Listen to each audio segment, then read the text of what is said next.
গত সপ্তাহে রাশিয়ার সঙ্গে পশ্চিমাদের উত্তেজনায় নতুন বাঁক। রাশিয়ার প্রেসিডেন্ট ভ্লাদিমির পুতিন ইউক্রেন সীমান্তের কাছে কৌশলগত পারমাণবিক অস্ত্রের মহড়ার নির্দেশ দেন। রাশিয়া বলছে যে এই মহড়া আয়োজনের কারণ পশ্চিমা নেতারা ইউক্রেনে ন্যাটো সেনা মোতায়েন এবং পশ্চিমা অস্ত্র ব্যবহার করে রাশিয়ার লক্ষ্যবস্তুতে আঘাত হানার বিবৃতি দিয়েছে। মহড়ার ঘোষণা দিয়ে ক্রেমলিন তাদের অবস্থান স্পষ্ট করেছে। তবে রাশিয়ার হুমকির পেছনে কি রয়েছে?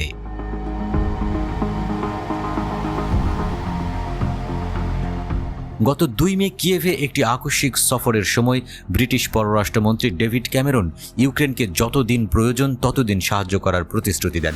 তিনি পরামর্শ দেন ইউক্রেনীয়রা প্রয়োজনে রাশিয়ার ভূখণ্ডে আঘাত করার জন্য ব্রিটিশ অস্ত্র ব্যবহার করতে পারে। যুক্তরাজ্য ইউক্রেনকে দেওয়ার জন্য ফরাসি ও ব্রিটিশদের তৈরি করা স্টর্ম শ্যাডো মিসাইল এবং নিজেদের ড্রোন দেওয়ার প্রতিশ্রুতি দিয়েছে। পশ্চিমা দেশগুলো ইউক্রেনকে অস্ত্র সরবরাহ করলেও তারা স্পষ্ট করে বলেছে যে সেগুলো রাশিয়ার মাটিতে হামলার জন্য ব্যবহার করা যাবে না। এখন পর্যন্ত ইউক্রেন তাদের দেশে তৈরি ড্রোন এবং ক্ষেপণাস্ত্র দিয়ে রাশিয়ার বেসামরিক এবং সামরিক লক্ষ্যবস্তুর উপর হামলা করছে। ফ্রান্সের প্রেসিডেন্ট এমানুয়েল ম্যাক্রো বারবার করে তার দিক থেকে বলে আসছেন ইউক্রেনে ন্যাটোর সেনা মোতায়েনের প্রশ্নটি ফয়সালা করা দরকার।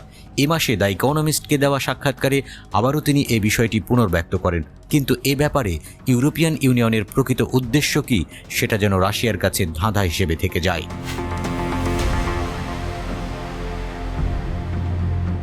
কিন্তু রাশিয়া পশ্চিমাদের ধাঁধার এই খেলায় খেলতে রাজি নয়। তারা সরাসরি ইউক্রেনের সীমান্তবর্তী দক্ষিণ সামরিক জেলায় কৌশলগত পারমাণবিক অস্ত্রের সামরিক মহড়া ঘোষণা দিয়ে পশ্চিমাদের কাছে একটি স্পষ্ট বার্তা পাঠায়। ম্যাক্রোর বক্তব্যের নিন্দা জানিয়ে রাশিয়া তাদের বিবৃতিতে বলেছে এটা উস্কানিমূলক ও ধ্বংসাত্মক। যুক্তরাজ্যের উদ্দেশ্যে দেওয়া বিবৃতিটি আরও কঠোর ছিল। এতে বলা হয়েছে যে ইউক্রেনকে রাশিয়ার লক্ষ্যবস্তুতে অস্ত্র ব্যবহার করার অনুমতি দিয়ে যুক্তরাজ্য সংঘাতের একটি পক্ষ হয়ে উঠেছে।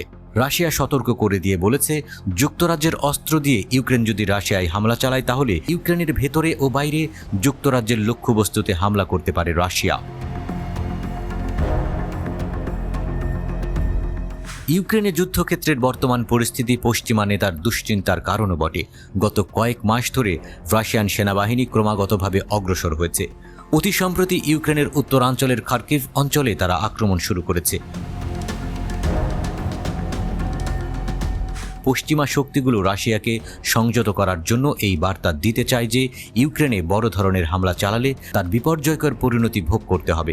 তবে পুতিন বুঝে গেছেন ইউক্রেনের চেয়ে পশ্চিমাদের জন্য মস্কোর গুরুত্ব অনেক বেশি। কিন্তু পারমাণবিক অস্ত্রের মহড়ার নির্দেশ দিয়ে রাশিয়ার প্রেসিডেন্ট এই সংঘাতের স্বাভাবিক সীমাকে ভেঙে দিয়েছেন। তুরুপের বেশিরভাগ তাসই এখন খেলার টেবিলেই।